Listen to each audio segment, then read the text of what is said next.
musicality on the track.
It's musicality on the track.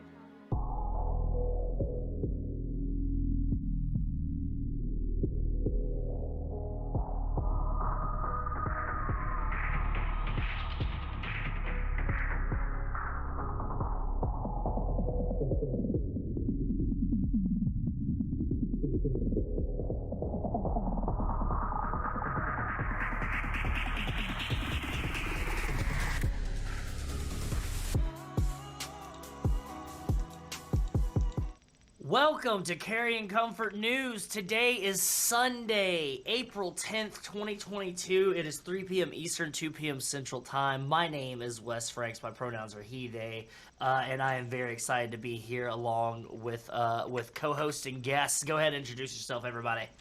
Hi, my name's Zoe. My pronouns are they, she. You can find me at Twillick43 pretty much anywhere on the internet. Hi everyone, I'm Nick. You can find me at Nobleman Nick. My pronouns are he, him, and I'm excited to be here as the guest. How has everybody's week been leading up to today? Everybody been having a good week so far? Yeah, it's been a great week. I have been off work all week. I am off work next week. I am having a great time. I know, and you're gonna sing karaoke next Saturday too. I am gonna sing karaoke next Saturday. I'm so excited. Yeah, spoiler alert. Spoilers. Spoiler alert. Yeah, Come on now. Whatever. We're just, it's it's off stream plans. I've had I had a pretty good week. And this morning made it even better. Like, oh, Oh yeah, we had some big news. Some big news has dropped today. Breaking news, exclusive. It's not exclusive because it's been reported by literally everybody else. But there's some big news that's dropped today about some Kingdom Hearts news. It's the 20th anniversary of Kingdom Hearts, and they made a big announcement today. And we have a expert on board, a Kingdom Hearts pundit on board with us to go ahead and talk that. But before we get into Kingdom Hearts talk, let's go ahead and get into some other video game news. So we want you to go ahead and start us off with our standard video game news that is not Kingdom Hearts at all. Sure. First bit of news I have for you is something exciting that I just learned about. There is going to be a new game being released by the creator of Stardew Valley called Haunted Chocolatier, and some news just came out about Haunted Chocolatier, which is that it is going to be taking a much more action-focused approach compared to Stardew Valley, and will even include boss battles. In an episode of Reason live stream via PC Gamer, Haunted Chocolatier and Stardew Valley developer Eric Barone showed off a new song from the game titled Bee Boss. The song is a catchy tune that definitely gives off Beehive vibes, but the reveal also served as the first confirmation we've seen that boss battles are coming to Haunted Chocolatier. In addition to bosses being present, there is going to be a larger emphasis overall on combat in the game. Haunted Chocolatier's combat is being remade from scratch. It seems to not be taking anything from the limited combat that was present in Stardew Valley. So despite I've seen this was news to me, just because I missed the announcement from, I think it was announced back in November, and I just missed it, which I'm disappointed in myself about for not being on the pulse there. But that's fine. I took a look at some of the screenshots they had, and, the style is very similar to Stardew Valley, but this bit of news makes me excited to see that it is not going to be just a rehash of Stardew Valley, as much as I really, really, really love that game. It seems to be something new, something exciting, while still being in that same style that makes Stardew Valley really appealing, and I'm really excited about that. What do you think, Wes? I'm going to tell you right now, predictions for this game right now. You inherit your dead relatives' candy chocolate making business, and you move to a town, and you have to go and collect ingredients to make new candies. And guess what? Guess who has these special ingredients for special candies that you have to make? The tree spirits. It's going to be tree spirits. It's going to be, there's bees. I guess to get like a special honey, you have to fight a bee boss to get a special kind of honey, all this kind of stuff. And you're going to try to fuck all the people that live in this village as well, or at least one of them. You think JoJo Mart is gonna be like the Hershey equivalent, like making like the real shitty chocolate out of like? Ooh, I would really cocoa? like that though, as like a bridge between the two games. Like there's no other similarities, but JoJo Mart's still there. JoJo Mart, yeah, exactly. I think that's a good. I think that's a good call on that one. Yeah, definitely, Nick. JoJo Mart being there. Fantastic. What do you think, Nick, as our guest? What do you think about Haunted Chocolatier and having more focus on a stun and shield mechanic with the combat?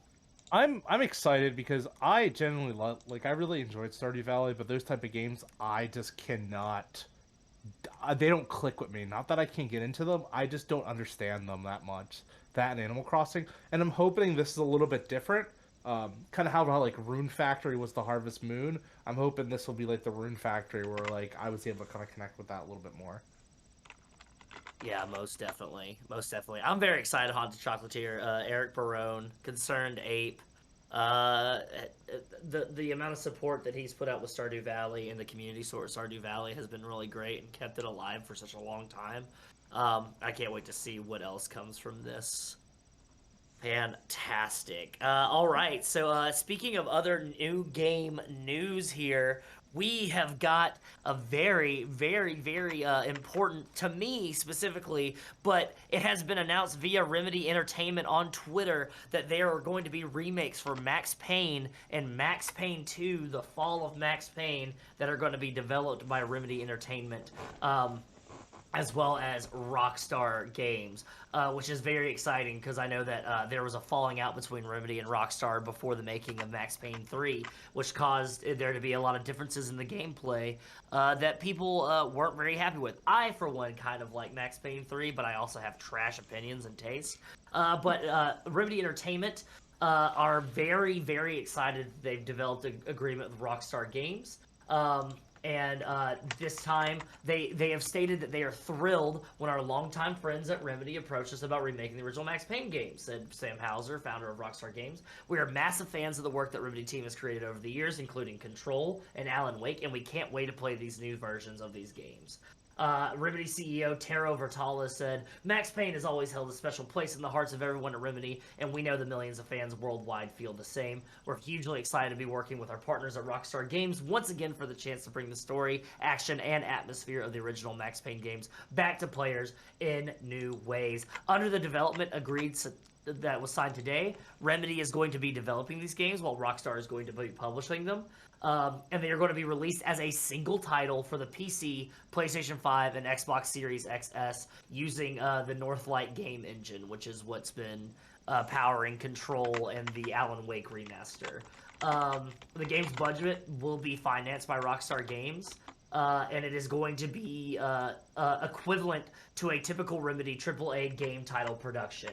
Under the agreement, Remedy has a royalty opportunity after Rockstar Games has recouped its development, marketing, and other costs for distributing and publishing the game. So that essentially means once, if the game sells, once Rockstar gets back the money that they have put into it, then Remedy will start making money from it, which is pretty standard for the game industry as it is today. It is currently in the concept development stage as well. So what do y'all think about this? Are y'all fans of Max Payne at all? So when the Max Payne games were coming out, I just looked up the release dates because I wasn't sure. Max Payne came out in 2001. Max Payne 2 came out in 2003. In that time frame, these were not the kind of games I was playing, just because it wasn't what I was interested in at that age. They are definitely games that I'm interested in now, so I'm excited for remakes because I find that remakes like this, for me at least, for games that like passed me by at a younger age, it's a very good opportunity to get back into them, because that's how it kind of hit for me with the Resident Evil remakes, because when Resident Evil games were coming out, I was not super into horror games. So when they remade Resident Evil 2, it was a chance for me to like actually get the chance to play that and discover that more, which I think remakes for Max Payne will be able to do that for me too, and probably a lot of other people who are not only nostalgic for the games, but also just they had them pass by them when they first came out. Yeah, most definitely. What about you, Nick? So I remember playing the first one and also seeing that really bad movie they did with Mark Wahlberg. And Mila Kunis, yeah. Yeah, but Max Payne does have a special spot in my heart in terms of like contributing to video games in general, as it's one of the first games that really did bullet time really well as like dual wielding weapons like guns. So I'm very interested to see that. Yeah, it's I love that series because I love noir as a genre, and it was one of the leading the charges of neo-noir in video games, and it has all those elements: a hard-boiled detective story, femme fatale with Mona Sachs. It has very noir-style names like Mona Sachs and Max Payne, and the drug Valkyrie and everything. It was one of the first hard-hitting, like, mature games that I played. Even before Grand Theft Auto or anything else, like, or Resident Evil or Silent Hill, Max Payne was one of the first games that I played as a kid that I shouldn't have been playing because I was way too young to be playing this game. But no, I agree with you, Nick, on the points of like bullet time and dual wielding gunplay. It led the charge, and Max Payne 2: The Fall of Max Payne is in my top 10 games of all time. It's probably top 5. That list changes every time somebody asks me, just because there's games that I remember and there's games that I forget. But yeah, like, if you have not yet, you can get the games on Steam for super cheap. I think hell, I will gift them if anybody wants to play these games before the remake comes out, because I think that there is a special. There's something special about playing these games before they get, because this is a full remake. They're not going to be remastered. Like games are getting rebuilt from the ground up, which is very exciting. Honestly, hit me up and we'll see what we can do for you to get you all kind of like set up and playing Max Payne 1, Max Payne 2, and even Max Payne 3. I love Max Payne 3. It's fucking set in Brazil. And you get your ass kicked the entire time, and people talk shit about you the entire time. They called you old and washed up and bald and everything. Yeah, it's great. Fantastic. Awesome. Yep. That's what I got on Max Payne. Cool. What other news you got for us? Yeah, I got some other exciting news that's also related to old games being brought back. Monkey Island. The legendary LucasArts adventure series Monkey Island will return later this year with an all-new game, appropriately entitled Return to Monkey Island, headed up by original series creator Ron Gilbert. Return to Monkey Island is being developed by Gilbert's Terrible Toy Box Studio in collaboration with Devolver Digital and Lucasfilm Games, the legendary studio label resurrected by Disney in early 2021. The announcement trailer doesn't reveal anything about the story or why Ron Gilbert agreed to make another Monkey Island game after all these years, but the game will follow up on Monkey Island 2, LeChuck's Revenge, and so apparently it is unrelated to Telltale's 2009 Tales of Monkey Island, which was the last game in the series. Monkey Island, I have questions about that in a second. Monkey Island is a very, very, very good game. It was one of the first point-and-click adventure games I ever played, and it's what got me hooked into that genre completely. I really love Monkey Island. I love Monkey Island 2. I love the ones that came after, even though most people don't like them, even Tales of Monkey Island. I am a Monkey Island stan. I want that Monkey Island content wherever I can get it from. But that said, I also, I enjoyed the newer ones, but I also acknowledge that doesn't mean they're good games. So I'm glad Ron Gilbert is coming back. The article kind of made a pointed jab about why Ron Gilbert agreed to make another Monkey Island game after all these years, which I'm also curious about, because if I remember correctly, there was some drama surrounding his departure from the series, which I don't remember the full details, but it's cool that he's back. I'm very curious as to why, as to what brought him back, but I'm excited for this game, and I hope it turns out really, really well. And I'm also glad that it's following up on the second game, because I did enjoy the third game, but also the third game, if you've played Monkey Island 2, LeChuck's Revenge, it ends on a very weird point, and Monkey Island 3 is like, it was a dream, don't worry about it.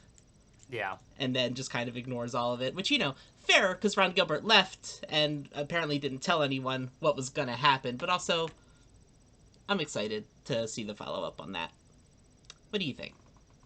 So, Ron Gilbert, I love Ron Gilbert. I'm with you. I love the Monkey Island games. I love Monkey Island. I love Monkey Island 2, LeChuck's Revenge. Big fan of Guybrush Threepwood, all of that good stuff. Ron Gilbert has done a lot of great stuff. He's worked with the Penny Arcade guys, with Penny Arcade Adventures on the Rain-Slipped Precipice of Darkness, which I don't know if anybody remembers that game.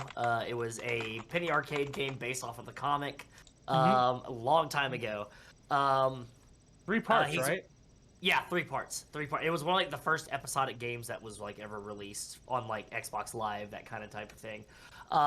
He worked with Tim Schafer at Double Fine. Ron Gilbert is old friends with Todd McFarlane. They were kid friends. Todd McFarlane, the creator of Spawn and owner of Image Comics. So Ron Gilbert's been along for a while. I am very excited. I love the Monkey Island games. I am not a big fan of Tales of Monkey Island. I like some of the newer ones, but I don't like Tales specifically, because I think Telltale Games, it was missing a lot of what made a Monkey Island game to me, that kind of very pointed kind of, because Monkey Island has a very specific kind of humor. And I think it was definitely missing, and it felt more like a Rick and Morty episode kind of type than it did anything else.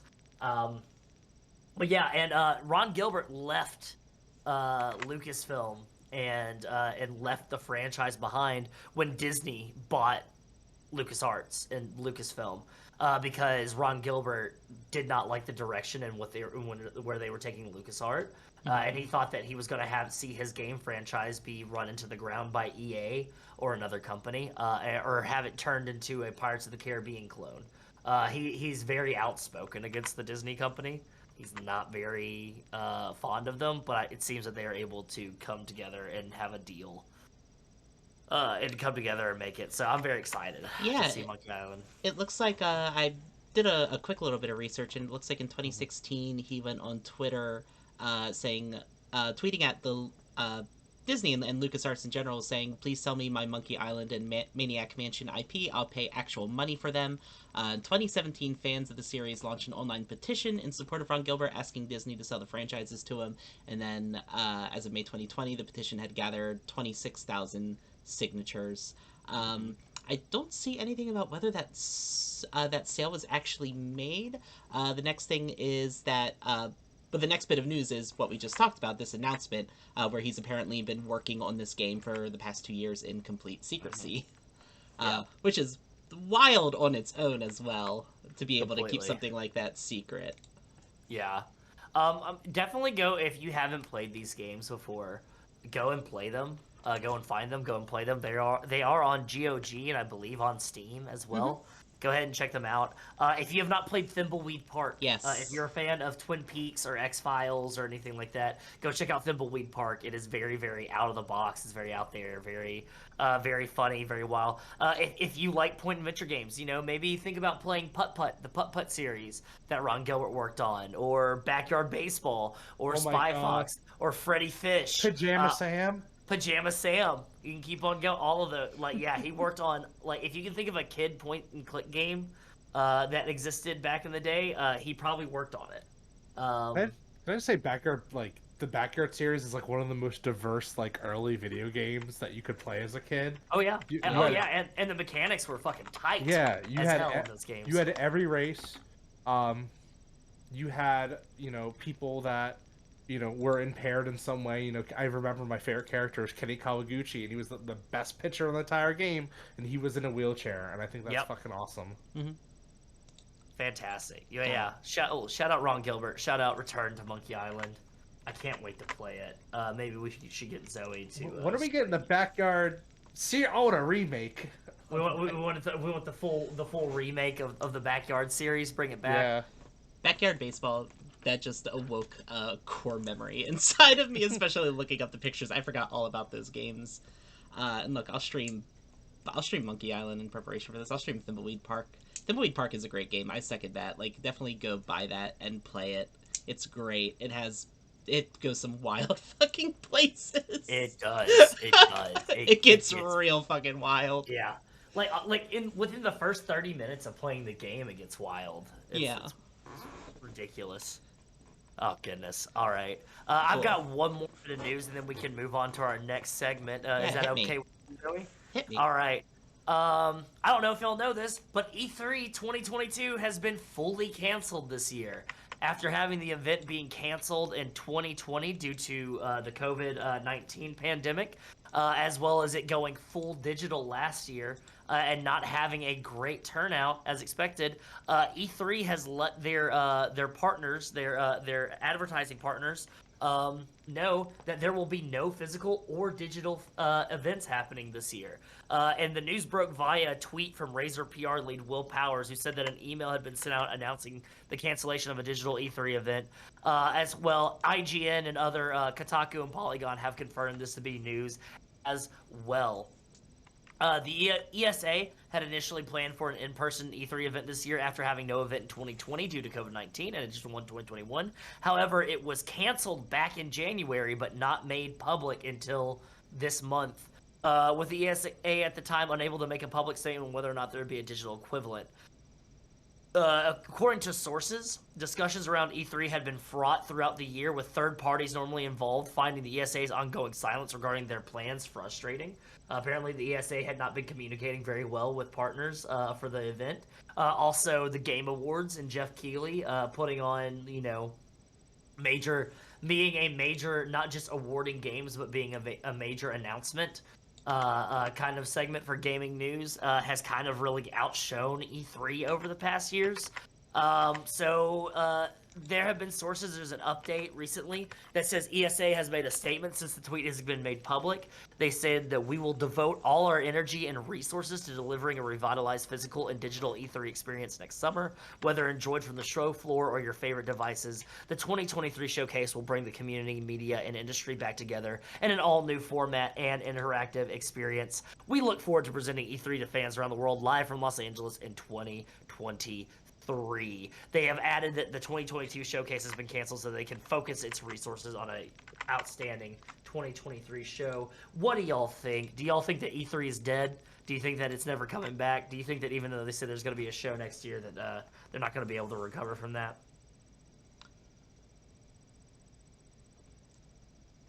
Nick, you go first. You look Okay, you look like you have thoughts and opinions. I think it's it. I think this is it. I think with the fact that every big major publisher and console has their own conference nowadays, and they can set their own rules. They don't need to pay to be in E3 because that's how E3 makes money, right? Yeah. Is that they pay to be there. They don't need to do that. We have progressed long enough at the internet that we don't need that anymore. Like when everything had to be on TV and everything, and you had to watch it through G4, like it made a lot of sense. But yeah, we don't. It doesn't need to be there. It's gonna die. Yeah. Yeah. What do you think, Zoe? I think Nick's got the right of it. I think it feels like a very unnecessary thing, which is being made clear by the fact that they're not even doing a digital event this year. Yeah. Even if there was like a low interest, low attendance last year, it still feels like if the need was there in some capacity, they would still try to make it happen. It's also very weird the way that this was announced, it feels like. Through a tweet by an advertising partner, was it? Yeah, Razer. Wild. The Razer brand. Razer, yeah. Which is very, very wild and not great, I think. I feel like that's going to be bad. I think that's going to be bad for them in the long run, too. The fact that the news is broken like this. But also, what Nick said, it's not necessary. It's not... It's not a thing that's needed anymore with how information can be given out. I mean, it's like what Nintendo does every few months with the Nintendo Direct, where they just periodically release information. State of play with PlayStation. Yeah. Like, there's no need for it. PlayStation's doing it already. Nintendo's doing it already on their own. The only thing... I guess the only thing I could think of is like smaller games and smaller developers being able to use it as a platform to get their stuff more seen and recognized. That's how Devolver got big, was at E3 showcases, being able to go to these showcases and being able to like be like we're the bad boys of the gaming industry. We're Devolver Digital. We're different. And they would like their booths would always be wild and extravagant, and they'd have wild stuff going on. It's I do think we gotta say, like, it's kind of weird, right? Because we have to say goodbye to some of the stuff that really made us, watching it. But, like, definitely the culture has changed. We're not having, like, the booth babes anymore. I remember when that was a whole thing that people were mad those were going away. No more Aisha Tyler presenting for Ubisoft. No more Usher dancing for the next Just Dance game.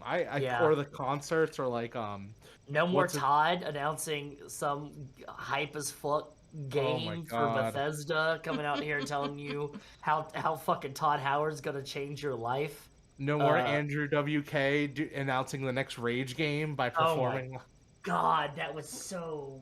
There's a lot of cringe stuff, but there's a lot of like cool like stuff that you're gonna probably remember about it. I mean, the nice thing is though is that indie games are still gonna have stuff like PAX to go to, so we're still having video game conventions, and GDC is still a thing, which I think is definitely the superior game convention if you actually want to like get the insider scoop, which is kind of what E3 was presented as.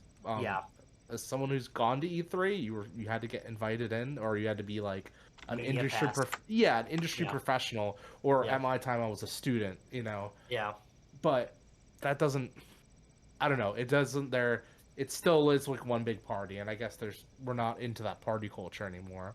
Well, the thing is, for the it better. was a networking event, and it's kind of like how you look at like some conventions, because a lot of people go to conventions as fans, and they go to conventions to see stuff and buy stuff from booths. But a lot of people, myself included, I prefer having conventions be a place where I can meet people, connect with people that I've met through the internet, through Twitter, that I've met through Twitch, things of that nature. Like I want it so I can meet them in person, get to know them. Also, as an opportunity, potentially rub elbows with somebody that I want to collaborate with in the future or something like that. You know, like Yeah. Glitch on Twitch just said there are cons that can fill some of those expo shoes with their expo floors and attract people by having con attractions as well. yeah, So that may yeah. be what happens if E3 is finished at this point. The stuff that they brought to Yeah. the gaming industry and the culture just starts to funnel out into various conventions. I will agree with at Leslie_Wombat in the chat here that I will miss E3. Watching E3 coverage on G4 was like a huge part of my growing up. Oh, It made me yeah. want to be a gaming journalist like really badly. Mhm. Like Kevin Pereira, all those people, Adam Sessler, Morgan Adam Webb. Sessler, what a Yeah. legend. What a legend. G4's back. Like, I think G4's back and better than ever. I don't know if y'all watch G4, the new Attack of the Show, and new X-Play and everything. I think they're doing a great job over there. They got a brand new cast. They're all doing great. But yeah, no, I mean, yeah, also rest in peace, Hot Garbage Gaming. Pour one out for the homies over at Hot Garbage Gaming. But no, I agree. There are also cons. Yeah, I agree with y'all. There are cons and stuff. It's just things grow and move forward, and if you can't adapt, then you die in this business. That's just Yeah. how it is. If you can't adapt and make changes, then you're going to be left by the wayside. Yeah. And like you said, we've got Nintendo Direct State of Play. I think COVID-19 really kind of like put the nail in the E3 coffin when I think that really showed companies that they're like, oh, we can literally just rent out a studio and bring people to talk about our products and put it on TV, and people are going to get hype as fuck about it. Yeah, we Like- don't have to pay extra money. Exactly. Like, it's all, if we just do it in house, then then we get to have full control over what we present and things of that nature. We're not having to fit by anybody else's guidelines, that kind of thing. And I think there's a lot of freedom with that. I mean, I definitely I definitely see the benefit of doing that. That's how I would want to do things, honestly. Fantastic. Any more thoughts on E3? No, I don't have anything else to add. Goodbye, homie. Goodbye, homie. Until another time. See you later, cowpoke. Speaking of seeing you later, cowpokes, ding, ding, ding. We're moving on from standard video game news, and we're going right into It K Fave wrestling news with Wes. I've got two big things to talk about, but not for too long. Just letting you know that GCW's Paranoid event happened right now, where Dem Boys, the Briscoes, went head-to-head against Bussy, the team of Alley Catch and Effie, and people who thought the Briscoes, Dem Boys, were unbeatable.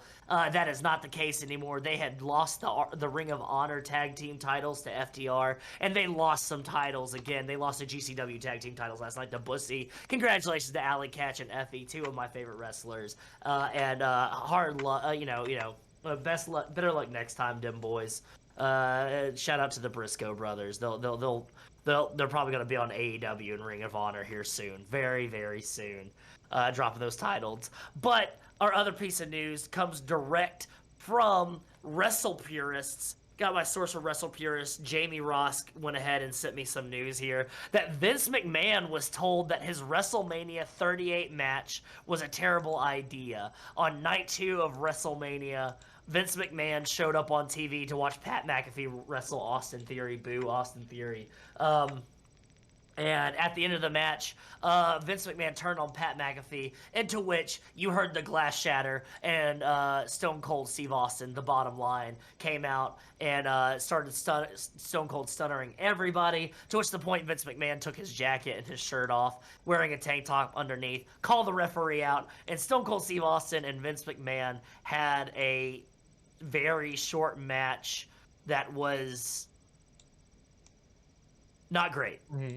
And Yeah. there's been reported that McMahon was said to have made the decision to wrestle on the show months prior to WrestleMania. And Fightful learned that numerous people close to him and on the creative team vocally expressed that they thought that it was an absolutely terrible idea. Vince McMahon, as you know, is quite old. How old is Vince McMahon, everybody? Well, he is in his fucking 70s.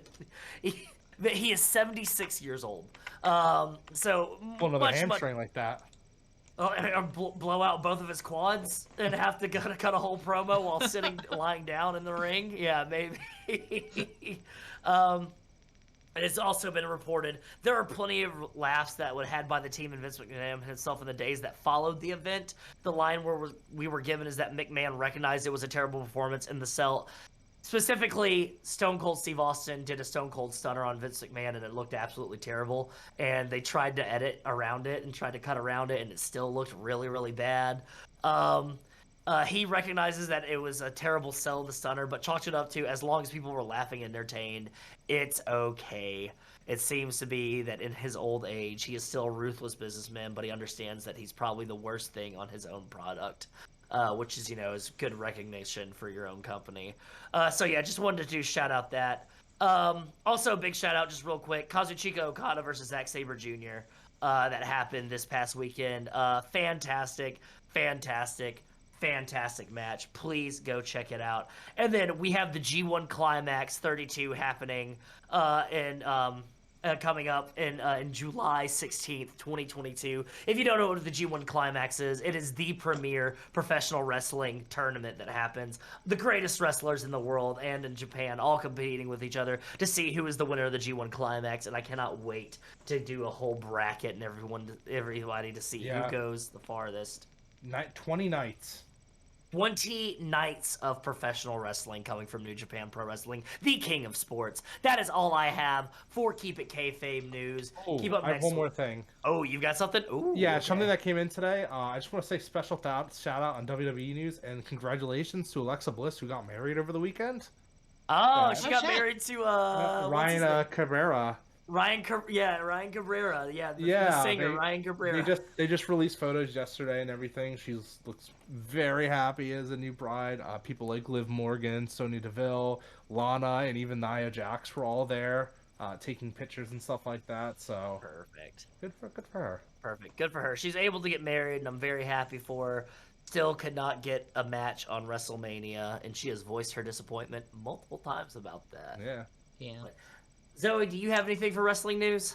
No, I don't have anything to add to wrestling news. All that sounds great, and yeah, at least he knows. Damned with faint praise. Fuck Vince McMahon. That's all I have to add. Fuck Vince McMahon. Fuck Vince McMahon. Damned with faint praise indeed. Moving on to Table Talk RPG news. We've got some TTRPG news that are hitting the newsstands. Zoe, go ahead and take it away. Hit us with it, please. Yeah, so an upcoming unofficially announced Dungeons & Dragons starter set could have stronger ties to the old Dungeons & Dragons cartoon. Earlier this year, Hasbro accidentally leaked that Wizards of the Coast would release a new D&D starter set titled Dragons of Stormwreck Isle. So far, details about the starter set have been kept quiet, but a closer inspection of the admittedly blurry cover art reveals what appears to be two characters from the 1980s Dungeons & Dragons cartoon. While blurry, the artwork depicts what appears to be Hank the Ranger, wielding his signature magical energy bow, as well as Diana the Acrobat, who is leaping over a blue dragon's lightning breath with her extending staff in hand. Another preview image shows a character wielding a glowing shield similar to that used by Eric the Cavalier. And I can show everyone at home the images that they are referring to specifically here. As you can see there, we'll zoom in a little bit so you can see it easier. You can see the bow right there and the Diana the Acrobat, or what they think is Diana the Acrobat right here leaping over the lightning. The D&D cartoon, obviously I was not alive in the 80s. I did not watch it as it was airing. However, I have seen clips on YouTube and TikTok, etc. It's something that I've kind of absorbed through the osmosis of pop culture without ever actually viewing it. But this seems like a pretty neat thing for them to be doing, to be paying homage to this thing that hasn't really gotten a lot of mainstream attention, from my understanding. It I think seems neat. I think the most mainstream attention that it got was potentially a car commercial that came out like a couple of years ago. I think that happened. I think that's about it. That's wild. We're gonna have 4 starter sets now because you have the normal starter set, you have the essentials, you have the Stranger Things, and now you're gonna have this one. Yeah. You also have, I think there was plans for a Rick and Morty one. I don't know if they released it. Oh, they did do a Rick. There is a Rick and Morty D&D starting set, yes. Yeah, so we have Wow. 5 starter sets for D&D 5th edition. Apparently, in 2000, Wizards of the Coast published a full animated series handbook that gave the characters of the show full 3.5 edition stats and was included in a DVD box set for the cartoon. And that appears to be the last time Wizards of the Coast specifically... Oh no, I'm sorry. Wizards of the Coast recently produced a set of limited edition Magic the Gathering Secret Lair cards featuring characters from the show. Oh, for their Forgotten Realms. Yeah. So that wasn't D&D specifically. It was specifically the card game, but that was some attention given to them by Wizards of the Coast. The last time they got attention in the actual D&D system was in 2000 with the 3.5 edition stats. Got that series on VHS. It's wild. It's still at my parents' house. I'll have to grab it and take pictures of it. But it's not good. I can tell you that much. It's not good. Not good. It's pretty fucking bad. I'm sure it's But terrible. it's iconic. It's iconic. I don't want y'all to forget, but we're getting a Chris McKay pinned Dungeons and Dragons movie coming out next year. That's right. John Francis Daly and Jonathan Goldstein are directing it, and it has Chris Pine, Michelle Rodriguez, Justice Smith, Reggie Jean Page from Bridgerton, and Hugh Grant and Sophia Lillis starring in it. Hugh Grant? That's a stacked cast. That is honestly a stacked cast for a Dungeons and Dragons movie. This is also not the first time that we've had a Dungeons and Dragons movie. We had a Dungeons and Dragons movie back in 2000 that had Jeremy Irons. And, I remember that. Yeah, who was in that cast? Oh my goodness, here we go. Oh my god, wasn't... Just Marlon Wayans. Yeah, I would say it's one of the Wayans bros is in it. I didn't want to say it and be wrong, though, but... Yeah. And Jeremy Irons. Yeah, Marlon Wayans, he died in that movie, I remember. Yes, he did. He played the rogue. There wasn't very clear class divisions in that one. I remember. I don't. Yeah, because the 2 guys were both rogues, the 2 main guy, and yeah, some multi-classing going on. Wild. Well, Tom what Baker do y'all from think? Doctor Who played an elf. Do you think that they should have called it starter set? Do you think they should have just made another starter set, or do you think they should have just made a box, just a box set? Just be like, this is a special homage, just set that we're doing. I guess the more product you have out there that's billed as a starter set is more people you're going to get to try it out based on what interests them. Yeah. Even though, obviously D&D 5th edition, as far as TTRPGs go, is the biggest one. But, if you have people who aren't playing tabletop role-playing games, but remember the cartoon from their childhood, something like this might pull them in the same way that someone who wouldn't normally play D&D, but is a huge Rick and Morty fan, is going to see the Rick and Morty starter set and say, oh, well, I'll give this a try then. Same thing with Stranger Things. Yeah. Fully expecting there to be a Critical Role starter set coming out sometime soon. It's honestly surprising there isn't. Well, they do have a source book now. Yeah, they have a source book, and they also have an adventure supplement that just released called The Netherdeep. Yeah, it just dropped. We're kind of seeing that somewhat with World of Darkness, right? Because we have the quick start guide with Vampire the Masquerade 5th edition. Then we also have a starter set coming out for that as well. That's being released for World of Darkness. So, I guess I guess you're right. I guess the more product you have out there that you can build a starter set, the more people you can pull in. That's the thing is, I have a lot of complaints about Wizards of the Coast, but I'm not going to complain by the fact that they're able to make money really easily off these products. Yeah. They very clearly, are successful with this. Cool. Well, okay. Interesting. Well, speaking of of new stuff coming out, I want to go ahead and give a quick shout out to Blade Runner, the role-playing game. Yeah. The Blade Runner tabletop RPG that is being developed by Free League Publishing. Big shout out to Free League. Apparently, for my love of Free League, I'm a simp of Scandinavian companies, as told by somebody that has blocked me on Twitter now at this point. That's a little dig for you. Go ahead and clip that if you want. Are you but- better? No, I'm not bitter at all. It's fucking Twitter. But the tabletop RPG will be out this fall. We have also have some artwork and full page spreads that are being made available. Not only is it being released on retail this fall, it is being supported by a crowdfunding campaign and launching on Kickstarter May 3rd, which is very soon. That's a month away. Right now, I'm dropping the link right now in the chat. You are able to be pre-launch and notified. It has over 4,000 followers on it already. I'm probably gonna see. I'm gonna call it right now.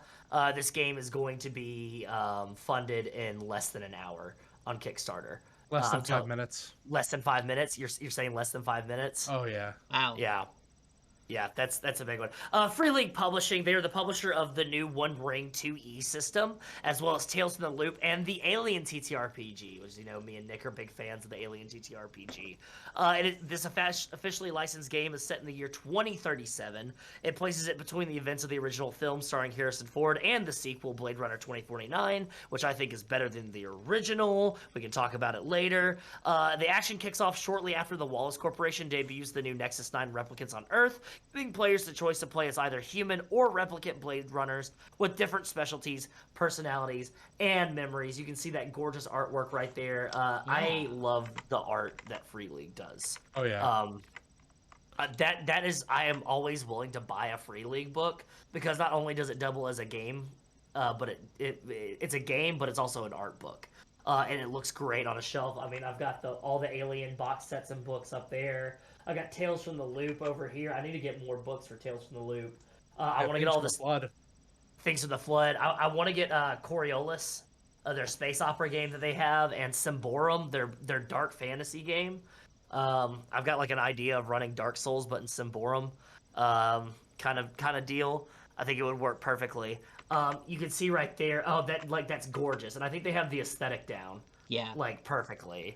Of what makes Blade Runner. The art is being handled by Martin Grip, who was the art lead on their dark fantasy game Symbarum, which I mentioned earlier. The campaign is going to include a deluxe starter kit with all the fixings, including dice, maps, probably a couple adventures, as well as the core book coming out, which was probably going to be following their highly successful Kickstarter campaign that went out for the One Ring, which brought in nearly $2 million for it, which is that's a lot of Swedish kronen, my dog. Yeah. That's a lot of Swedish kronen. This is probably going to be joining a long line of very successful TTRPG Kickstarters that have happened in the past year, which includes Avatar Legends, Mothership, Coyote Crow, and Ouroboros: Coils of the Serpent. So yeah, there's a lot of art that's being showcased. What you can see right now is the page layout for one of the specialties of Blade Runner, which you have the Inspector, which if you look closely there, you can tell that they are still utilizing you got Deckard right there. It listed as his key attribute as agility, key skills, firearms, observation, and insight. So it seems like they're going to be utilizing the Aliens RPG kind of skill and ability spread. Mm-hmm. You've got Chin Yin points, which Chin Yin is the currency, if you don't know, from the Blade Runner universe, Chin Yin. And then favored gear as well as using the D3 system to help you choose a name, appearance, and specialty, which is very cool. If you don't know, you roll a D6, or you can roll a D3 if you have a D3. But roll a D6 has it by 2, and that's your D3, which Free League, of most of their games utilize the D6 system. D6 dice pool system, which is great, in my opinion. So yeah, what do y'all think about this Blade Runner RPG? I think it looks gorgeous. I agree with what you said about their books. All of their books always look incredible and amazing, and I just want to I want to own them. I want to own them physically, and I want to just look through them and read them and look at all the pretty art. The Alien book is really pretty, and by pretty, I'm using the word pretty in a very generic way there. Alien is not pretty, but like looking at the aesthetic that they're always able to capture, kind of like they have here with Blade Runner, is a very, very satisfying experience. I'm really excited for it. I think the Blade Runner movies are really cool. I haven't seen them in a long time, but now I kind of want to rewatch them, just like looking at this beautiful thing right here. I'm really excited for it. I agree with you that it's probably going to be funded in under an hour. 5 minutes feels like a really short time, but It's what do I happened. know? Yeah, I know it's happened. But, you know, we'll see. It's absolutely going to be funded immediately. Like, there's definitely no if and or but about it. This game's getting made. I'm excited. Oh, yeah. I'm excited to see more about it. Oh yeah. Fantastic. What about you, Nick? I think everything that's been said is pretty much my thoughts. I'm excited. I love Blade Runner. I'm ready. Fantastic. I do just want to shout out, I'm very good at noticing details, and I can tell right now that from the photo that you have on screen right now there, Zoe, it seems that there's going to be 9 chapters or 9 sections to the book that might not be final, but it seems that at the halfway point here, which is the core rules, we're looking at over 100 pages, so we're thinking probably around a 300-page book. That's not going to be bad. That's going to be kind of standard. That's going to fit with Alien. But yeah, good little details to notice there. Fantastic. Core rules. Oh yeah. Your Blade Runner. Let's see that section. What does it say? A Tale of Two Cities in the corner. So yeah, so they're gonna do a good job like they did with Alien. They're probably gonna have a full timeline. They're probably gonna have a full map inside the cover of the book, knowing Free League, and it's probably going to have a bunch of fucking lore that they've probably worked on. Yeah, it looks like it takes place before 2049. If it's right after Wallace unveils those new androids. Yep. Yeah, Replicants, sorry. yeah. They said it's between the two movies, right? Between the original and between 2049. Yeah. Between the two, 2037. Which, you know, it's hopefully they include stuff from Black Lotus. I don't know if y'all have been watching Blade Runner Black Lotus. Oh yeah. It is an animated series that debuted on Adult Swim. You can watch it on HBO Max. It is really fucking good. Go check that out. Also, all of the when Blade Runner 2049 was coming out, they had a bunch of short films be released. One of them was directed and animated by the Cowboy Bebop creator. Oh, sick. Set in 2019. Blackout? Yep, Blackout.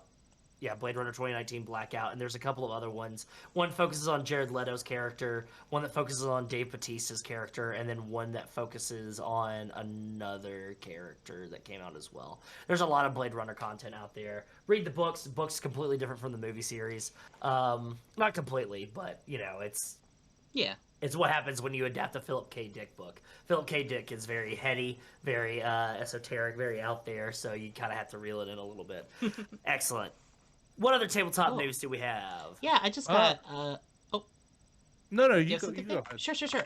My thing is very quick. It is just a fun little update for people who are paying attention to this sort of thing. Avatar: The Last Airbender Final Core Rulebook has been released. The final edition has been released. The backer kit is uploading links to the final core book. Many Kickstarter backers have been notified already. Errors have been corrected. Chapter art has been included. The book is ready to go. Files are being sent to people by April 15th. At some point next week, those who have their Kickstarter connected to DriveThruRPG, the book will be uploaded into the libraries. There is a delay on that to make sure the server isn't uploaded. This isn't really a big news thing other than just the book is out. The book is out. They've been releasing playtests and drafts of it throughout the last 3 to 4 months, I think. And now the final thing is out and ready to be played. And I'm really excited about it. I'm probably going to be playing it in a couple weeks. I'm going to be running it for some friends. So yeah, if you backed Avatar: The Last Airbender, keep an eye on your email and your DriveThruRPG account for that book. Excellent. What do you got, Nick? Just want to shout out Son of Oak Games that make City of Mist. They just they just launched their Kickstarter for Tokyo Otherscape about last week. It's already fully funded, but go ahead and take a look at that. It's described as a mythic cyberpunk RPG. It's got the City of Mist system with all the tags in it. It's actually consolidated City of Mist Reloaded, so it's an updated system, and yeah, it looks really great. I'm excited to play, mythical, like with cyberpunk and everything. Just if you're a sci-fi head like me, you might enjoy it. Yeah. And I'll drop a Yeah. link to the Kickstarter in the description. Yeah, I think Hell keeping an yeah. eye on that. It sounds really exciting. I just started playing City of Mist this year, finally, after it being on my radar for a while, and it's a very fun game, and I'm excited for this. Shout out City of Mist. Go ahead if you want to see City of Mist done in live action. Go ahead and hit up our YouTube where you can see our Shrek 2.5 game where we had these two lovely people along with us. One is Pinocchio. Jesus, The that other was a one is game we Puss in played. Boots. That was a game that we That, played that for happened. charity. That happened. I still have the Hell yeah. nose somewhere. Yeah, y'all did a fantastic job. It's one of my favorite things that we ever did. You can also go as somebody that has a Shrek tattoo now, thanks to Zoe. Yeah, go ahead and check out City of Mist and their new game that's coming out. Check that out on Kickstarter as well. I have to back that, so I'm gonna go ahead and click on that link as well. Yeah. Fantastic. favorite All that. right. We got a little bit of news here, something controversial, something to stir the fucking pot. NFTs are making their way to D&D. From an article with Gizmodo, the company Gripner wants to put Dungeons & Dragons on the blockchain.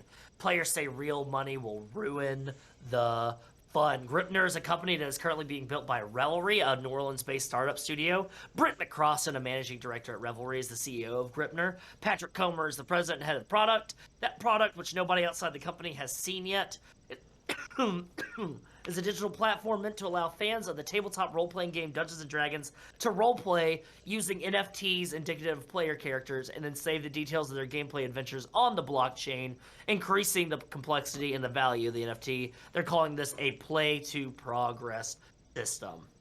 So essentially what it is they're going to be developing over 1,000 NFT player characters in the D&D system, to which if you want to play them or have ownership of them, you buy into the blockchain, you utilize, you buy into it, and then you get to play it for a time, and then you can go ahead and sell it, and it's completely fully updated so that like the next person that buys it plays the character. Sorry. I'm very baffled by this idea, this concept. There's already things like NFT dice that are out, non-fungible token dice that are out, things of that nature. There are some opinions. James Introcaso, who is an award-winning game designer who has worked on multiple D&D products, has said, "This isn't adding anything to the gameplay experience. A blockchain isn't a game mechanic or campaign setting that encourages a player to engage with the game in that particular way." Writer and podcaster Teos Abadia has said that Gripner suggests a horrible, self-centered, and self-enriching concept that is the anathema to the group collaboration and sense of mutual giving that makes the RPG hobby so special. So, what is Gripnir, just in general?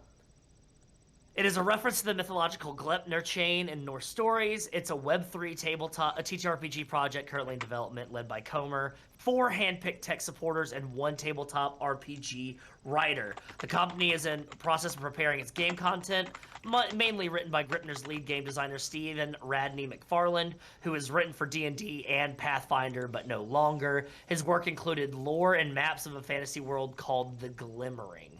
They are planning to generate 10,000 random PCs, assign a rarity to them, and then mint them as non-fungible tokens. Additional NFTs will be minted to represent weapons and equipment that you can buy to enhance your PCs that you have bought into. Gripner will build a system for recording game progress on the Polygon blockchain. Players will log into the system and play an adventure under the supervision of a Gripner Certified Game Master. After each game session is over, the outcome will be logged on chain, putting data back onto each NFT via a new contract protocol that allows single NFT to become a long record of a character's progression. It will distribute the cryptocurrency Opal to GMs and players as in-game capital. Any loot, weapons, or items garnered in-game will be minted as new sellable NFTs on OpenSea, which is a popular NFT marketplace. As they gain levels in game, Gripner asserts that their associated NFTs will become more valuable and increase in rarity. And when they are resold, the owner and any creatives who contributed to that associated NFT portrait will receive a cut of the sale price. Comer said this can mean as many as 10 people can conceivably receive money from each sale, but cannot provide percentages that the person who drew the portrait, would receive. This is certainly something. It's nonsense. It's all nonsense. It's all nonsense. Everything about it is just nonsense. Yeah. And like I try really hard to understand, to get it, because sometimes I feel like, oh, am I just getting old now where I just don't understand what any of this is? But I don't. It doesn't make any sense. It doesn't. It's just.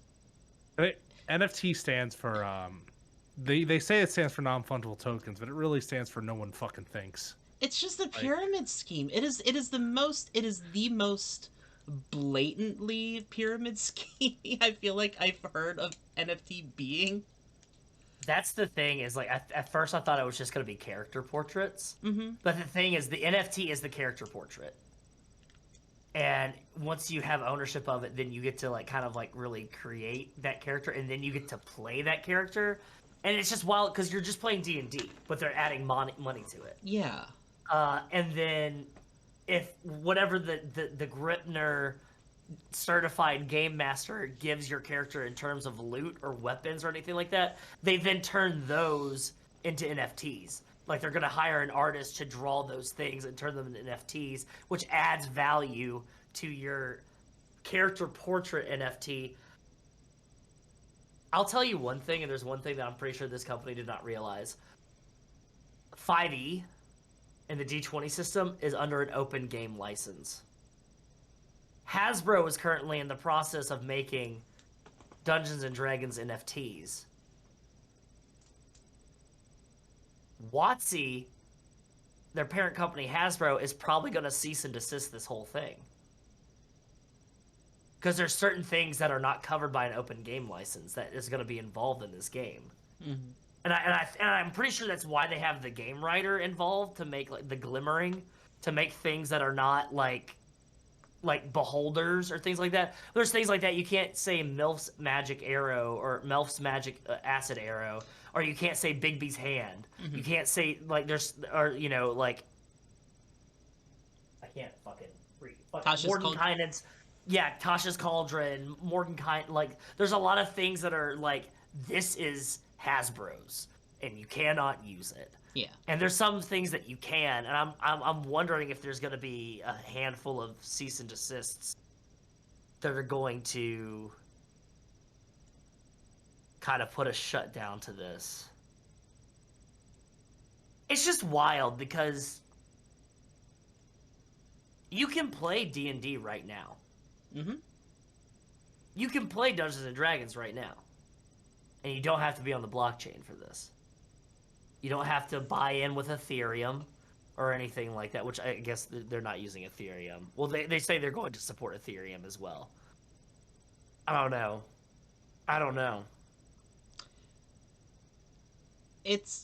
They're saying it's a way to make sure that DMs and GMs start getting paid, but like there's already resources out there for that to happen. That's horseshit. That's bullshit. Yeah, like, that's absolute nonsense. I'm going to tell you right now, anybody that's watching this, if you want to play Dungeons & Dragons, you do not have to do this. You can go to Roll20 has a way for you to find games. There's Discord servers, there's Twitter places, there are forums, there's the Astral tabletop, there's the Foundry. There's a lot of ways that you can do this. The Myth Weavers. I Like, met Zoe on Mythweavers. We did. there you go. Like, and that's one of the things. And it's like, yeah, like Glitch brings up, don't have to personally stab the planet. And I will bring it up that when people bring up like the environmental risk of NFTs, it is very, very minor compared to what fossil fuel industry does to the world. And there are ways that we could do better about that. But like NFTs comparatively, while they do cause a lot of energy consumption, it is not as much as the fossil fuel industry. And like other kind of industries as well, including like the clothing distribution, food distribution, things of that nature that have a much more larger impact on killing the planet. And there are ways that need to be talked about that. But like it is a grift, and it is taking advantage of artists. It's taking artists and you're paying them like $100 to draw something, and then you're turning around and selling it for six figures. Or like five figures. Like it's you're taking advantage of artists and you're stealing their work and you're putting all this stuff on it. It's just wild, and it seems like a Ponzi scheme. It seems like MLM so much. It seems like MLM to me. I don't know. Yeah, Cancellation says if you want someone to like design you a character, you can pay artists to do that directly. You absolutely can. Just pay artists money to draw art of your OC. That's all you got to do. You don't even got to pay thousands of dollars. A lot of them will do it for 20. Exactly. Not that they only deserve $20. To be clear, artists deserve more money than that. But if you're hurting, you can find artists who do it cheaper than that. Exactly. Just to be very clear. I kind of want to end this off and then move on to our next segment so we can get to our big thing while we have Nick here. Yeah. I'm sorry, there's a helicopter flying right overhead. I don't know if you can hear it. No, we can't hear it. Oh, wow. Great. Good job, microphone. Killing it. Got that noise gate working off. I wanted to lead with this quote. Jay Dragon of Possum Creek Games, who has spent the last 4 years developing games and has established a massive following in the indie gaming scene. Possum Creek Games, they have made Wonder Home and Sleepaway, and they just had a very successful, it's still ongoing, Indiegogo campaign for Yazeba's Bed and Breakfast. Thursdays, you can check out Yazeba's Bed and Breakfast. Go ahead and check us out, 7 p.m. Eastern Time. But Jay Dragon had this to say, that Gripner is total garbage in the worst way. It's so openly the result of someone trying to combine every single nerdy thing they can think of with their new shiny Web3 scam toy in an attempt to find some way to make money. On a game design side, it both fails to justify itself and spends time inventing new problems, which it again fails to solve, which in an era of true innovation and growth in TTRPGs genuinely sucks to see. So yeah. Yeah. Great job. Jay's got it right. This is bad gaming, and you should feel bad about it.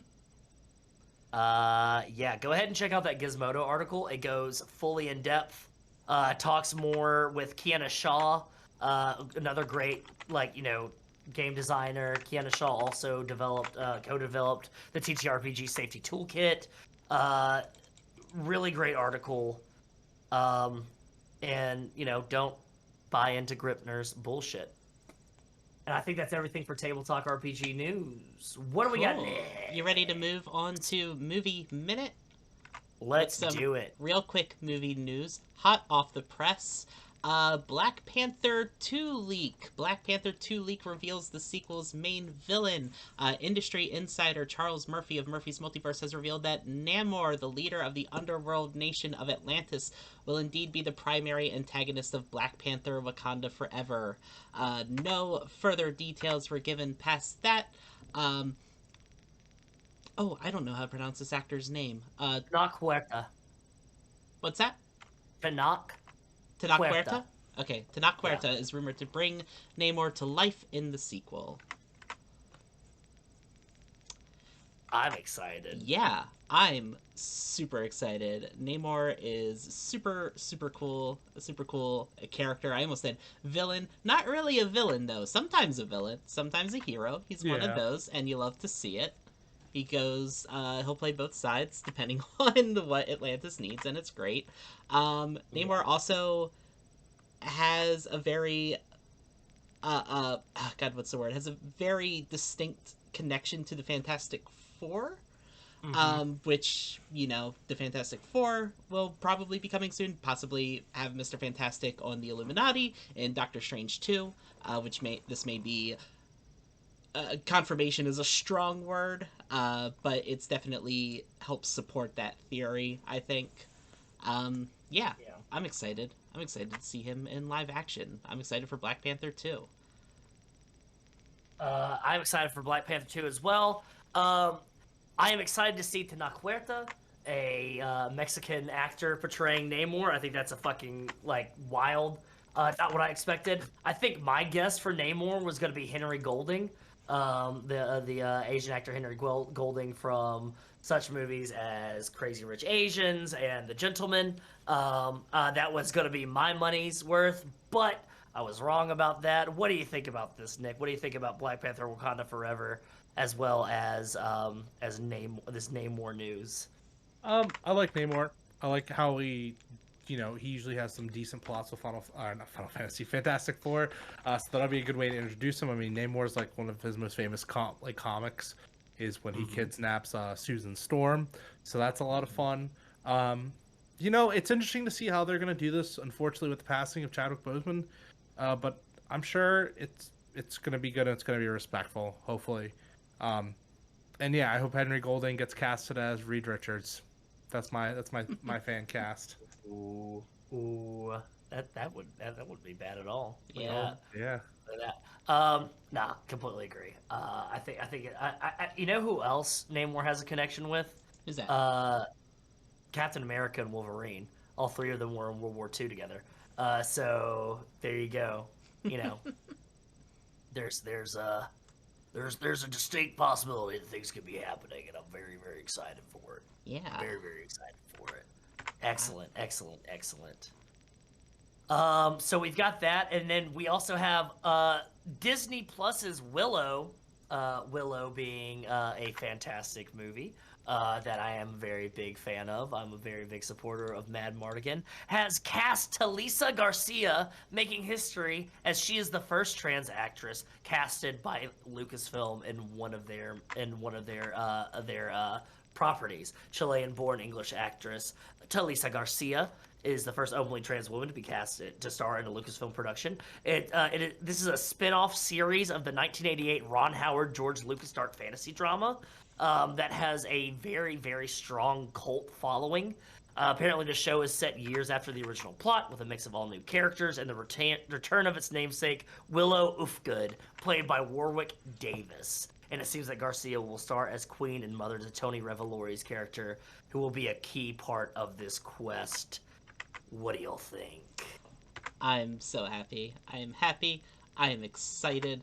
I didn't know this movie was happening, or I guess not movie, a series, a reboot of the movie that is coming in the form of a series, but also a sequel. Article uses some confusing language, to be sure. But Willow's really cool. I'm excited for this. I'm very excited that the first openly trans woman has been cast in a mainstream product like this and on Disney+. It's very... funny is the wrong word. It's very interesting that this news has broken after all of the extreme drama surrounding Disney and their treatment of LGBTQ content. So I don't know. I'm hesitant to give, big companies too much credit, but considering that they did a complete 180 and decided to actually start doing something about what they claimed to actually give a shit about, I don't know. They did this. It's something. It's something. I'm very happy for her. They certainly did something, yes, and very much good for her. Very happy for her. Can't wait to see what comes up. I love Willow, so I can't wait to pirate that series again. It's going great. I should stop actively saying that on. I'm not gonna say it. It's fine. Whatever. Sue me. Whatever. Great. All right. Moving along quickly, we've got some more news, and then we got to get into our big announcement here because we're running out of time quickly. What do you got for us, Zoe? Yeah. AMC has released first look images of its upcoming Interview with the Vampire television series. On Tuesday, AMC Plus shared on Twitter 4 new images from the series, which is set to debut later this year on the platform, featuring Sam Reed's Lestat and Game of Thrones' Jacob Anderson's Louis de Pont de Lac. Louis de Pont de la... Butchering pronunciations today, let me tell you. Shows them out and about in what appears to be turn of the 20th century New Orleans, and I will not describe the images to you. Instead, I will pull them up so you can see them. I think they look gorgeous and stunning. These costumes are so cool. They look so cool. I love the jewelry they have and that cane in that picture. Their eyes are really cool in this picture. Their eyes are stunning. It seems that the vampires in the series are all going to have the same eye color. They're all have to say like the same green eye color, which is some good uniformity to it. Yeah. In the series. Here's one of them in a jazz club. Ooh. Yeah. Jazz club. And then I know that there's a lot of people that are very angry about this series. Really? Yeah. There are people that are angry that our dear Louis is going to be a pimp in this series. It's set in New Orleans. People are really mad, and then I just want to remind people that in the original novel he was a slave owner. So I mean, a pimp to us, it's kind of an upgrade. So yeah. I don't know why you're mad. Die mad. I don't know. Yeah, that's a pretty big upgrade. Yeah. People, yeah, it's gonna be wild. I know there's a lot of hardcore Anne Rice fans that are gonna be very, very disappointed with this stuff. I am ready to see Jacob Anderson. I'm so glad that he's playing Louis. Jacob Anderson, also known as Raleigh Ritchie, and he was in Game of Thrones. Fantastic. And the guy that they had to play Lestat looks exactly how I would imagine Lestat to look. Looks very much like a Lestat. He's blonde, has a very good jawline. Yeah, I'm stoked. What about y'all? Nick? I already said I'm pumped. I'm excited. Yeah, I mean, I'm not like a huge Anne Rice fan. I mean, the only movie of those I can remember is the Queen of the Damned with Aaliyah. Rest in peace. Oh, it's so good. It's so garbage. Classic. It's got the best soundtrack of any movie I've ever listened to, though. I'll give it that. So yeah, I'll give it a watch. Yeah. I like vampires. It's not Underworld, but it'll do. I haven't actually seen the movie or read the book. So I have no preconceptions about what it should be. So I don't know, maybe there is stuff to be mad about if you're super into the series. I don't know. Chaotic Lucian's in the chat being very excited, and I'm sure that they are super familiar with Interview with the Vampire, and he's excited, so I'll trust him and I'll be excited too. Yeah.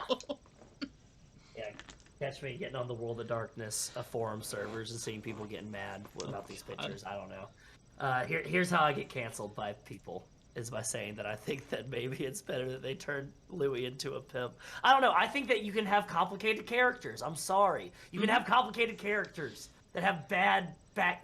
I don't know. Vampires. I don't know. Here's the apparently really hot take. Vampires are bad people. God, they're not good. Canceled. I'll say it again. Oh, you can clip it. Vampires are the bad guys. Oh God. Well, speaking of vampires being the bad guys and clipping it, are y'all ready? Is that your segue to Kingdom Hearts? This is how I'm segueing to Kingdom Hearts. Great. Yeah.